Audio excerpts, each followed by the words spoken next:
আসসালামু আলাইকুম প্রিয় শিক্ষার্থী বন্ধুরা, কেমন আছো সবাই? আজকে চলে এলাম তোমাদের বায়োলজির চতুর্থ অধ্যায় নিয়ে, জীবনী শক্তি। জীবনী শক্তি কি?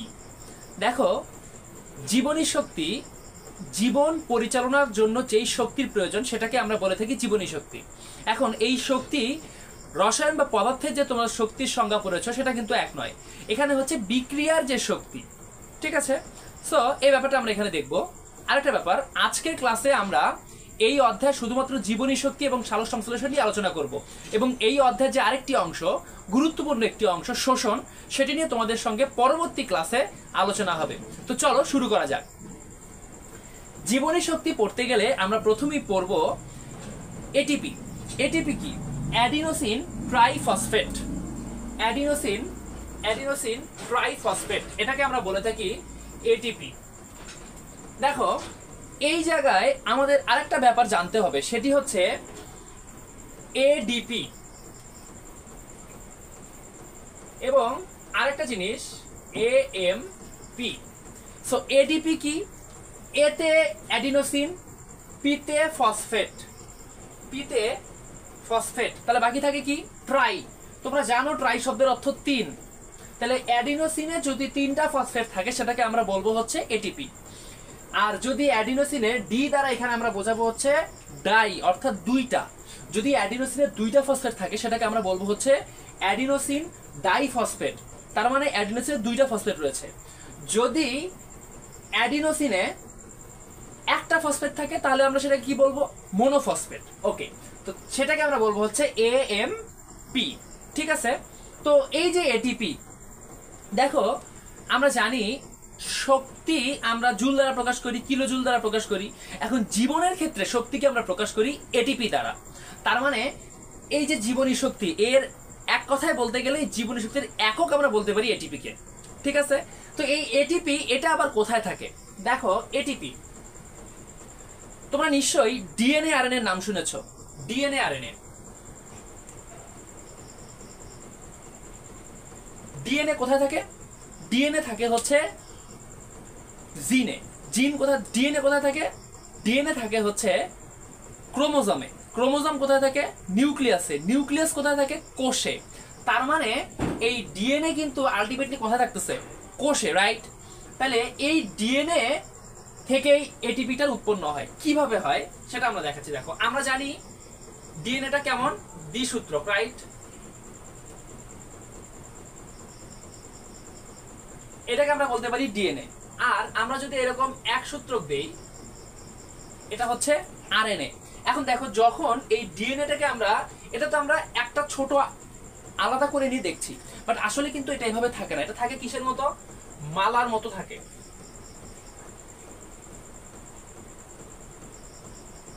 এরকম মালার মতো থাকে হচ্ছে ডিএনএ। এর মধ্যে যেহেতু ডিএনএ দ্বিসূত্রক, তার মানে এরকম দুইটা মালা।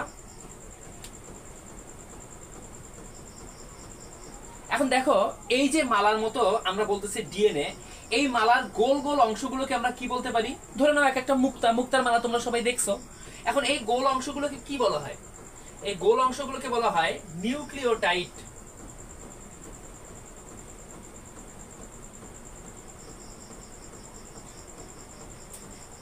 এখন অনেকগুলো আছে, এটা অনেকগুলো আছে, এই জন্য এটাকে আমরা বলবো পলিনিউক্লিওটাইড।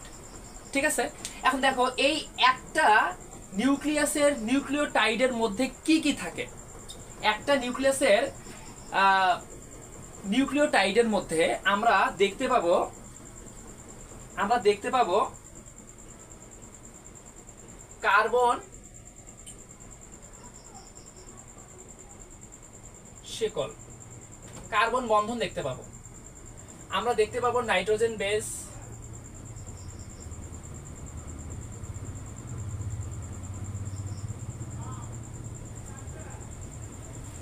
আমরা দেখতে পাবো নাইট্রোজেন বেস, এবং আমরা দেখতে পাবো ফসফেট। এখন চিন্তা করো, কার্বন বন্ধন, পেন্টোস কার্বন বন্ধন, তাই না? এইটার সাথে যদি নাইট্রোজেন বেস যুক্ত হয়, কি যুক্ত হবে? নাইট্রোজেন বেস কি কি হতে পারে? অ্যাডিনিন হতে পারে, গুয়ানিন হতে পারে, সাইটোসিন হতে পারে, থায়ামিন হতে পারে। তো আমরা এখানে যেহেতু এটিপি বলতেছি, আমরা এই বাকিগুলোকে কাউন্ট করব না, আমরা অ্যাডিনিন নিলাম। এই অ্যাডিনিন কার্বন বেজের সাথে যখন যুক্ত হয় তখন সেটা হয়ে যায় অ্যাডিনোসাইন, এবং এর সাথে যদি তিনটা ফসফেট যুক্ত হয় তখন সেটা হয়ে যাচ্ছে এটিপি। যদি দুইটা ফসফেট হয় তখন সেটা হয়ে যাচ্ছে এডিপি, যদি একটা ফসফেট হয় তখন সেটা হয়ে যাচ্ছে এএমপি। ক্লিয়ার? বুঝছি ব্যাপারটা? এটিপির কনসেপ্টটা সবার ক্লিয়ার কিনা বলো কমেন্টে জানো, এটিপির কনসেপ্টটা সবার ক্লিয়ার কিনা। এখন এখানে দেখো এটিপি প্রয়োজন অনুসারে শক্তি জমা করে রাখতে পারে, আবার শক্তি ত্যাগ করতে পারে। সো এই যে প্রয়োজন অনুসারে শক্তি জমা করে রাখা বা ত্যাগ করা, এই যে ক্ষমতাটা এটিপির, এই কারণে এটিপিকে বলা হয় জৈব মুদ্রা। এটিপিকে কি বলা হয়? জৈব মুদ্রা বা এনার্জি চেইন অথবা বায়োলজিক্যাল কয়েন। এই প্রশ্নটা তোমাদের খ নাম্বারে অনেক আসতে দেখা যায় যে এটিপিকে কেন জৈব মুদ্রা বলা হয়। সো এটিপিকে কেন জৈব মুদ্রা বলা হয় এটার উত্তরটা কিন্তু তোমরা অলরেডি পেয়ে গিয়েছো, তাই না? এটিপিকে কেন জৈব মুদ্রা বলা হয়? কারণ এটিপি শক্তি সঞ্চয় করে রাখতে পারে। কি পরিমাণ শক্তি সঞ্চয় করে রাখে দেখো, এটিপির একটা অণুতে সাধারণত 7.3 কিলো ক্যালোরি, কত? 7.3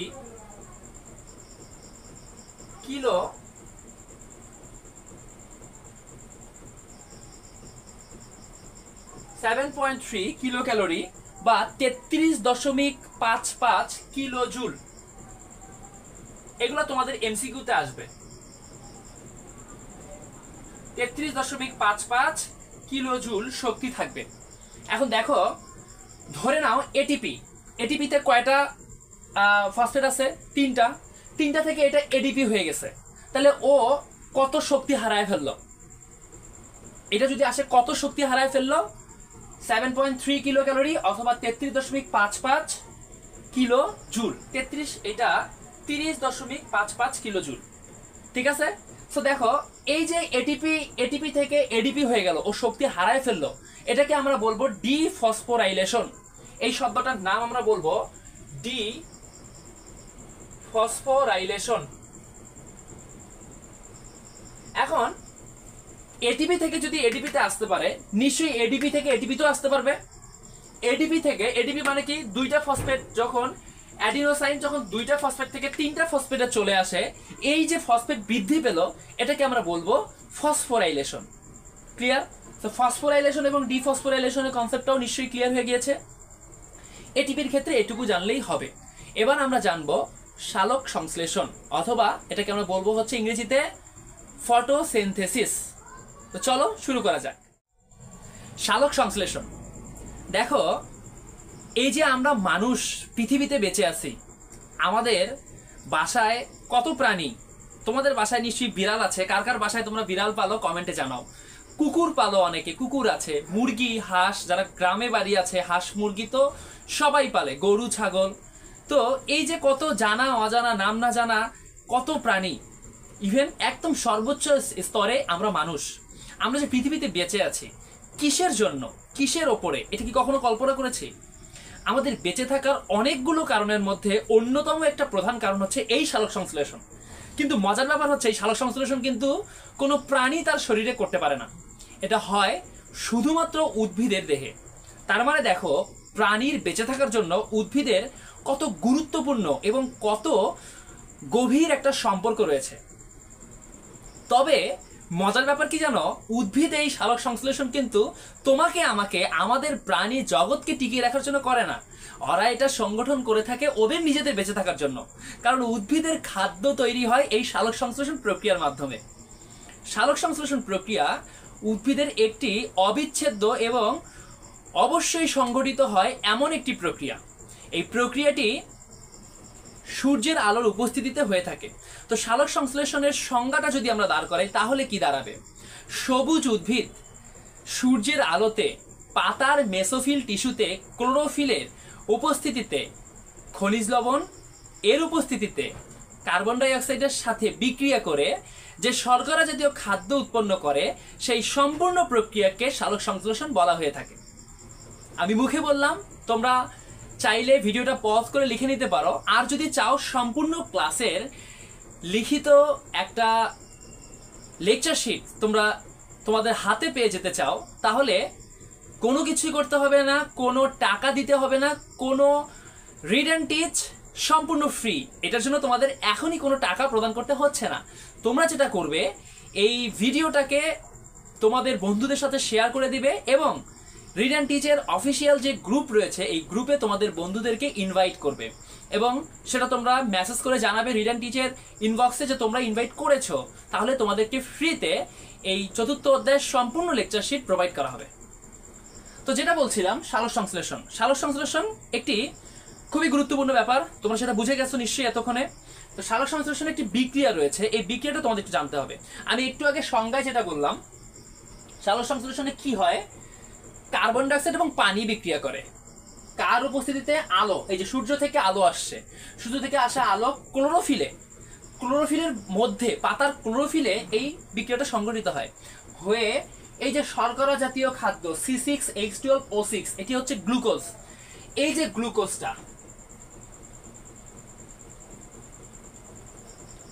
এই গ্লুকোজ প্রাকৃতিকভাবে উদ্ভিদ ছাড়া আর কোথাও উৎপন্ন হয় না। এই গ্লুকোজটা খুবই গুরুত্বপূর্ণ। এই গ্লুকোজ উৎপন্ন হওয়াটাই একমাত্র অন্যতম প্রধান কারণ প্রাণী জগৎ টিকে থাকা। এবং এর সাথে উপজাত দ্রব্য হিসেবে পানি এবং অক্সিজেন উৎপন্ন হয়ে থাকে। তবে বিক্রিয়াটা সম্পূর্ণ নয়, এখানে সমতা করার ব্যাপার আছে। কারণ এখানে 6 অণু কার্বন ডাইঅক্সাইড 12 অণু পানির সাথে বিক্রিয়া করে 1 অণু গ্লুকোজ এবং 6 অণু পানি এবং 6 অণু অক্সিজেন উৎপন্ন করে। ক্লিয়ার? তোমরা নিশ্চয়ই বুঝছো। এখন এই সালোক সংশ্লেষণ কোথায় হয়? সালোক সংশ্লেষণ হয়ে থাকে পাতার মেসোফিল টিস্যুতে। মেসোফিল টিস্যুতে রয়েছে প্লাস্টিড, প্লাস্টিডে আছে ক্লোরোপ্লাস্ট, ক্লোরোপ্লাস্টে আছে ক্লোরোফিল। সেই ক্লোরোফিলে সালোক সংশ্লেষণ সম্পূর্ণ হয়ে থাকে। এখন এই সালোক সংশ্লেষণ প্রক্রিয়ায় যদি আমরা যাই, সালোক সংশ্লেষণ প্রক্রিয়ায় কিছু বিষয় আছে। এখন দেখো, সালোক সংশ্লেষণের জন্য আমরা বললাম কার্বন ডাইঅক্সাইডটা গুরুত্বপূর্ণ, তাই না? যেহেতু কার্বন ডাইঅক্সাইডের উপস্থিতিতে সালোক সংশ্লেষণ হয়ে থাকে। এখন এই সালোক সংশ্লেষণ কার্বন ডাইঅক্সাইডের উপস্থিতিতে যে হয়, কার্বন ডাইঅক্সাইডটা কোথায় থাকে? নিশ্চয়ই বায়ুমণ্ডলে থাকে। তো বায়ুমণ্ডলে কার্বন ডাইঅক্সাইড উদ্ভিদের ভেতরে প্রবেশ করে। কিভাবে প্রবেশ করে? পত্ররন্ধ্র দিয়ে। এই শব্দটা তোমাদের একটু জানতে হবে, তোমাদের বইতে শব্দটা তোমরা পাবা, পত্ররন্ধ্র। রন্ধ্র মানে কি? রন্ধ্র শব্দের অর্থটা হচ্ছে ছিদ্র, ফুটো, এই ধরনের কিছু। তো লুক লাইক জানালা। আমাদের প্রত্যেকের বাসায় জানালা রয়েছে। তো দেখো, জানালা যদি আমরা খুলে দেই তাহলে কিন্তু ঘরের মধ্যে সূর্যের আলো প্রবেশ করে। এখন যদি জানালা বন্ধ করে রাখি তাহলে কি হয়? সূর্যের আলো প্রবেশ করতে পারে না। তো পাতার মধ্যেও এইরকম একটা ব্যাপার রয়েছে, যেই জিনিসটা খুলে গেলে ওটার ভেতর দিয়ে পাতার মধ্যে কার্বন ডাইঅক্সাইড প্রবেশ করতে পারে এবং এই কার্বন ডাইঅক্সাইড পত্ররন্ধ্র দিয়ে প্রবেশ করার ফলে পাতার মধ্যে কার্বন ডাইঅক্সাইডটা প্রবেশ করে এবং এখান থেকে আবার বেরিয়ে যায় কি? হাইড্রোক্সাইড, অর্থাৎ পানি এবং কার্বন ডাইঅক্সাইডটা অক্সিজেনটা বেরিয়ে যায়। অক্সিজেনেরও প্রয়োজন হয়।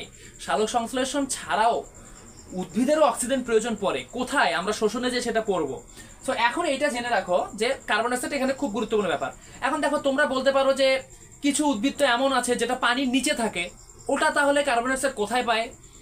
পানির নিচেও কার্বন ডাইঅক্সাইড রয়েছে। এবং মনে রাখবা, এটা তোমাদের এমসিকিউতে আসে, পানির নিচে থাকা উদ্ভিদ কার্বন ডাইঅক্সাইড গ্রহণ করে কিসের মাধ্যমে? পানির নিচে থাকা উদ্ভিদ কার্বন ডাইঅক্সাইড গ্রহণ করে সারা দেহ দিয়ে। এই জিনিসটা মাথায় রাখবা, সারা দেহ দিয়ে সে কার্বন ডাইঅক্সাইডটা গ্রহণ করে। এখন বায়ুমণ্ডলে কার্বন ডাইঅক্সাইড বেশি নাকি পানির নিচে কার্বন ডাইঅক্সাইড বেশি? এটা জানার প্রয়োজন আছে নিশ্চয়ই। দেখো, বায়ুমণ্ডলে কার্বন ডাইঅক্সাইড রয়েছে 0.03%, শতকরা 0.03 ভাগ কার্বন ডাইঅক্সাইড রয়েছে বায়ুতে। আর পানিতে রয়েছে 0.3%। এবার বলো কোনটাতে বেশি? এইটা বড় নাকি এটা বড়? মনে রাখবা, দশমিকের পরে যদি শূন্য না থাকে তাহলে সেটাই বড়। তার মানে পানিতে কার্বন ডাইঅক্সাইডের সংখ্যা, এটা হচ্ছে পানি, এটা হচ্ছে বায়ু। পানিতে কার্বন ডাইঅক্সাইডের সংখ্যা বেশি, এখানে কার্বন ডাইঅক্সাইড বেশি। কিসের বেশি? বায়ুর তুলনায় বেশি, কার্বন ডাইঅক্সাইড বেশি। যেখানে কার্বন ডাইঅক্সাইড বেশি সেখানে সালোক সংশ্লেষণ বেশি। তার মানে কার্বন ডাইঅক্সাইড যেহেতু পানিতে বেশি, তাহলে সালোক সংশ্লেষণ কোথায় বেশি হয়?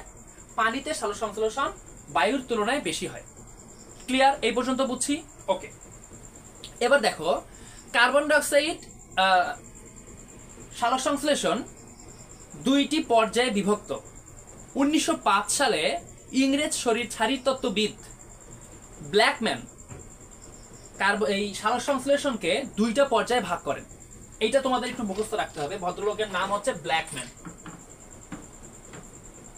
এখন এই নাম শিখে তোমাদের ক্লাসের আবার যারা একটু কিছুটা আমার মতো কালো দেখতে, তাদেরকে আবার ব্ল্যাকম্যান বইলা বইলা খেপাও না। আমি যখন স্টুডেন্ট ছিলাম এই ধরনের সমস্যা আমাদেরকেও পড়তে হয়েছে। So please don't do this. তো এই ভদ্রলোক জানি না সে স্কুলে পড়াশোনা কেমনে করছে, তার বন্ধুরা তাকে কিভাবে ছেড়ে দিয়েছে, যার নামই ব্ল্যাকম্যান। তো এই ভদ্রলোক একজন ইংরেজ ভদ্রলোক। সে 1905 সালে সালোক সংশ্লেষণকে দুইটি পর্যায়ে ভাগ করে। এই পর্যায় দুটি হচ্ছে লাইট ফেজ এবং ডার্ক ফেজ। লাইট ফেজ এবং ডার্ক ফেজ। লাইট ফেজ অর্থাৎ আলোক পর্যায় এবং ডার্ক ফেজ অর্থাৎ অন্ধকার পর্যায়। তো আমরা এতক্ষণ পড়লাম যে সালোক সংশ্লেষণের জন্য আলো অত্যন্ত গুরুত্বপূর্ণ একটি ব্যাপার, কিন্তু অন্ধকার পর্যায়ে অন্ধকার ও সালোক সংশ্লেষণ হয়, ব্যাপারটা একটু কেমন না? এটাই আমরা এখন বিস্তারিত দেখব। চলো শুরু করা যায়। আলোক পর্যায়। আলোক পর্যায়ে তোমরা এখানে নাম থেকে বুঝতে পারছো যে এখানে আলোর প্রয়োজন আছে। আলোর উপস্থিতিতে সালোক সংশ্লেষণ সংঘটিত হওয়ার অবস্থাকে আলোক পর্যায় বলা হয়। তো দেখো, যেহেতু আলোর উপস্থিতিতে উৎপন্ন হয়, তার মানে এখানে আলোটা ম্যান্ডেটরি থাকবে। এই পর্যায়ে আলো মাস্ট, এটা থাকবে। এখন দেখো যে ব্যাপারটা, এই আলোর উপস্থিতিতে এই আলোক পর্যায়ে কি কি উৎপন্ন হয়? এখানে এটিপি উৎপন্ন হবে। কি উৎপন্ন হবে? এটিপি উৎপন্ন হবে। এছাড়াও উৎপন্ন হবে এছাড়াও উৎপন্ন হবে NADPH। এছাড়া উৎপন্ন হবে H+। এই কটা জিনিস এখানে উৎপন্ন হয়। তো দেখো এটিপি তৈরির যে প্রক্রিয়াটা, এডিপি অ্যাডিনোসাইন ডাইফসফেটের সাথে একটা পিআইতে এখানে বলা হয়েছে অজৈব ফসফেট। অজৈব ফসফেট যুক্ত হয়ে ইলেকট্রন চেইন ট্রান্সপোর্টের মাধ্যমে অজৈব ফসফেট যুক্ত হয়ে এটিপি উৎপন্ন করে। কারণ এখানে আছে দুইটা ফসফেট, একটা অজৈব ফসফেট যখন যুক্ত হয়ে গেল তার মানে তিনটা ফসফেট হয়ে গেল। তার মানে এডিপিটা তো আর এটিপি থাকছে না, ওটা কি হয়ে যাচ্ছে? এটিপি হয়ে যাচ্ছে।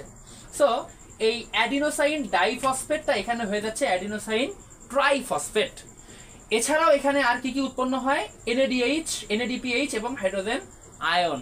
তবে দেখো যে ব্যাপারটা, এই যে এটিপি তৈরি হলো ইলেকট্রন চেইন প্রক্রিয়ার মাধ্যমে অজৈব ফসফেট এডিপির সাথে অজৈব ফসফেট যুক্ত হয়ে এখনো এটিপি উৎপন্ন হওয়ার প্রক্রিয়াকে ফসফোরাইলেশন বলে।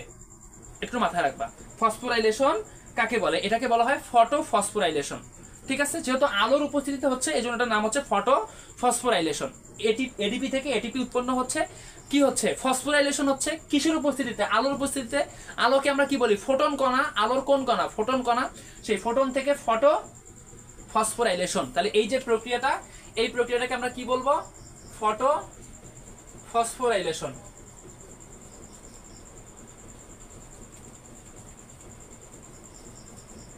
আচ্ছা, এবারে কিছু পূর্ণরূপ একটু দেখে নেওয়া প্রয়োজন।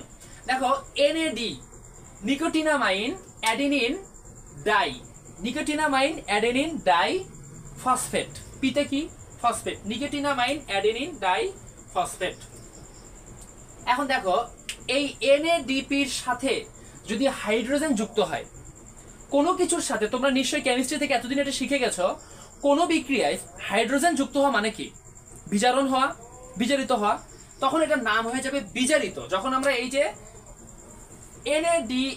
NADPH, অথবা এটাকে তোমরা এইভাবেও দেখতে পাবে NADPH+, অথবা NADH+, অথবা NADH+, H+ আয়ন, অথবা এটা এখানে লিখে দেওয়া যায় NADH2। এটা তোমরা শোষণে গেলে অনেক দেখতে পাবা। এইটার নামটা বেসিক্যালি কি?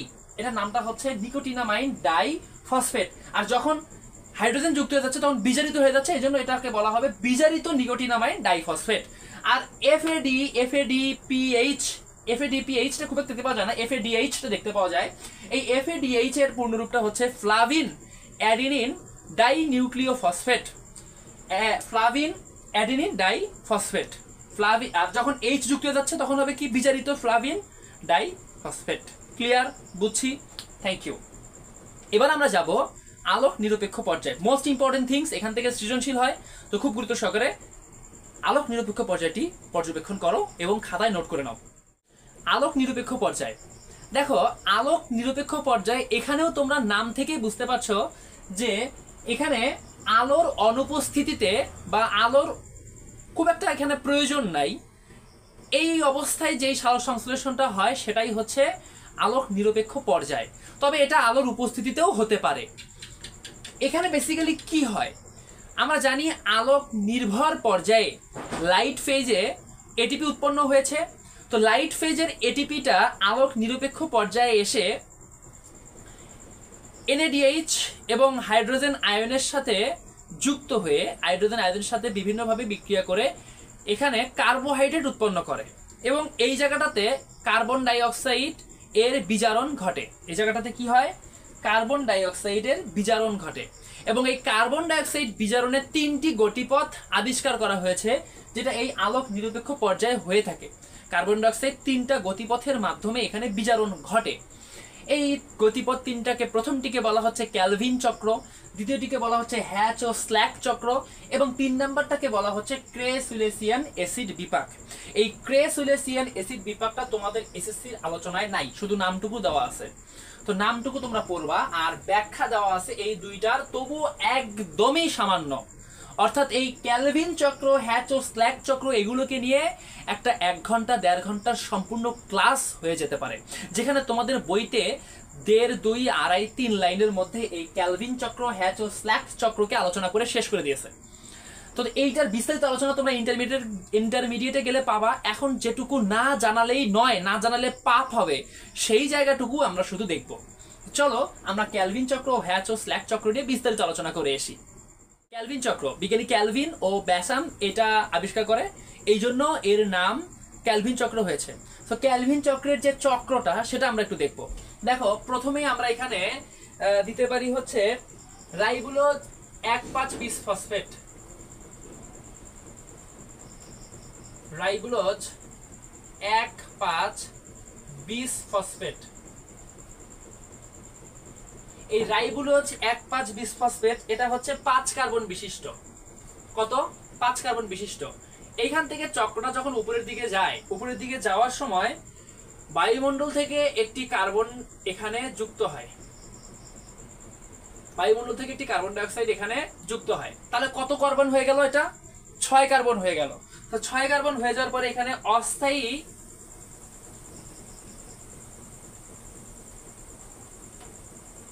কিটো অ্যাসিড উৎপন্ন হয়। এটা হয়ে থাকে 6 কার্বন বিশিষ্ট, এটা 6 কার্বন বিশিষ্ট হয়ে থাকে। এখানকার 5 কার্বন এবং এখান থেকে একটি কার্বন ডাই অক্সাইড উৎপন্ন যুক্ত হলো, তাহলে হয়ে গেল অস্থায়ী কিটো অ্যাসিড। এটা কিন্তু অস্থায়ী, এই জিনিসটাই কিন্তু এই ক্যালভিন চক্রের স্থায়ী নয়। স্থায়ী কোনটা সেটাতে আমরা এবার আসবো। এইখান থেকে এইটা বিশাল একটি প্রক্রিয়ার মাধ্যমে, বিশাল একটি বিক্রিয়া চলার পরে এখানে এসে ফসফোগ্লিসারিক অ্যাসিড উৎপন্ন করে, ফসফোগ্লিসারিক অ্যাসিড উৎপন্ন করে। এই ফসফোগ্লিসারিক অ্যাসিডটি হচ্ছে 3 কার্বন বিশিষ্ট। এই 3 কার্বন বিশিষ্ট হওয়ার কারণে এইটাকে বলা হয় C3 সাইকেল। এটাকে কি বলা হয়? C3 cycle.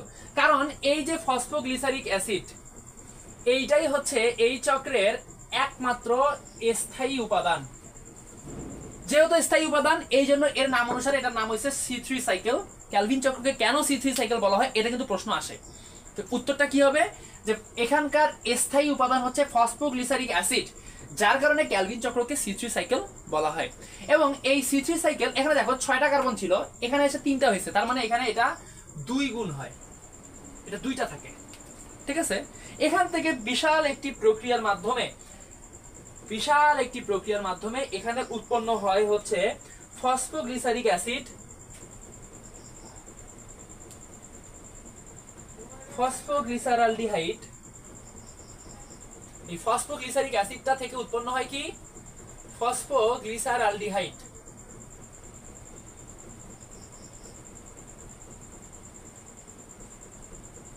ফসফোগ্লিসারালডিহাইড এবং উৎপন্ন হয় ডাইহাইড্রক্সি অ্যাসিটোন,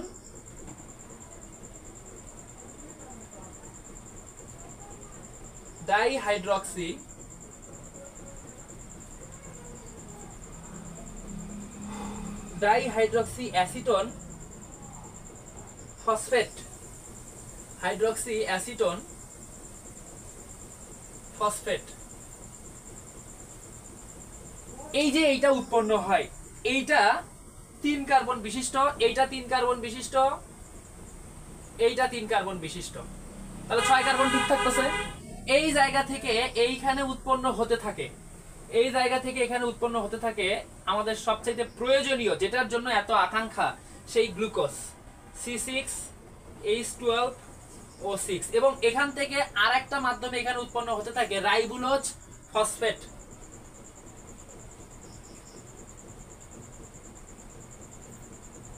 রাইবুলোজ 5 ফসফেট। এই রাইবুলোজ 5 ফসফেট পরবর্তীতে এখানে এসে উৎপন্ন হয় হচ্ছে রাইবুলোজ 1,5,20 ফসফেট, যেটি হয়ে থাকে 5 কার্বন বিশিষ্ট। সো এর চাইতে ছোট করে আসলে ক্যালভিন চক্র দেওয়া সম্ভব না। তোমাদের বইতে দিছে কিন্তু সম্ভব করে দেখিয়েছে। তো অসম্ভবকে সম্ভব করা কার জন্য কাজ ছিল?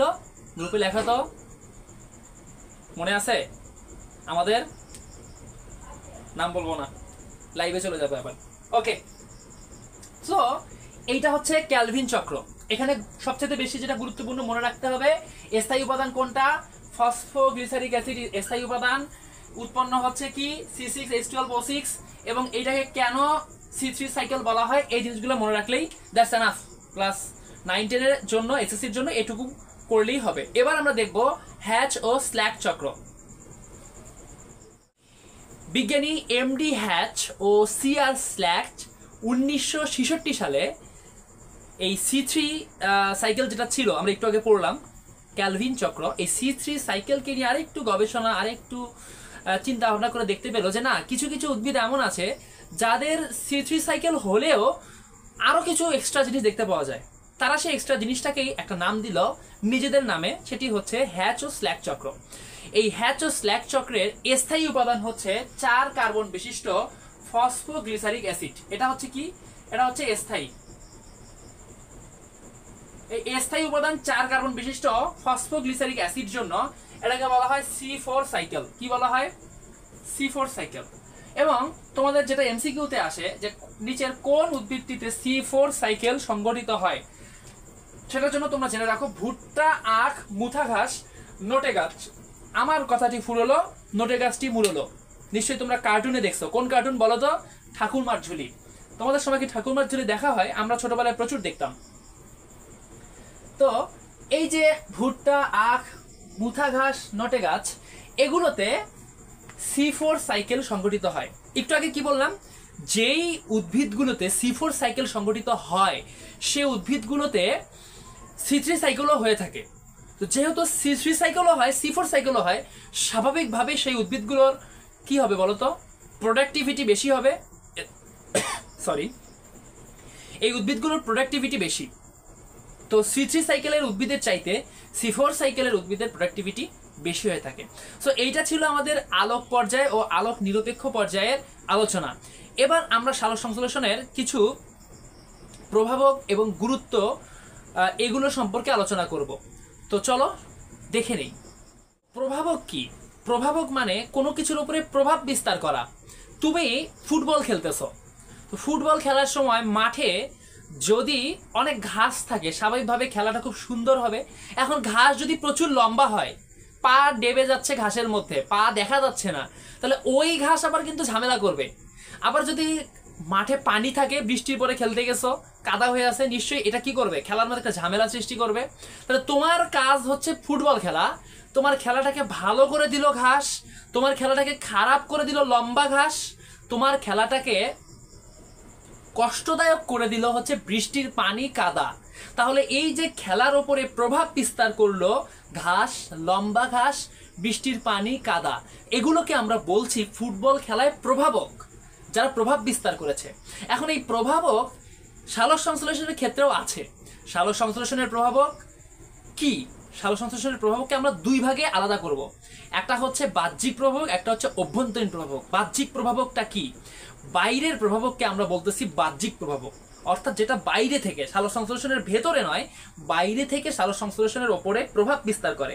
আর একটাকে আমরা বলছি হচ্ছে অভ্যন্তরীণ প্রভাবক, যেটা ভেতরে থেকে প্রভাব বিস্তার করে, সালোক সংশ্লেষণকে বাড়িয়ে দেয় অথবা সালোক সংশ্লেষণকে কমিয়ে দেয়। তো বাহ্যিক প্রভাবকের মধ্যে কি কি দেখতে পাই? নিশ্চয়ই আলো। আলো বাইরে থেকে আসে, আলো যদি কমে যায় সালোক সংশ্লেষণ স্বাভাবিকভাবে কম হয়ে যাওয়ার কথা, আলো যদি অনেক বেশি হয় সালোক সংশ্লেষণ স্বাভাবিকভাবে বেড়ে যাওয়ার কথা।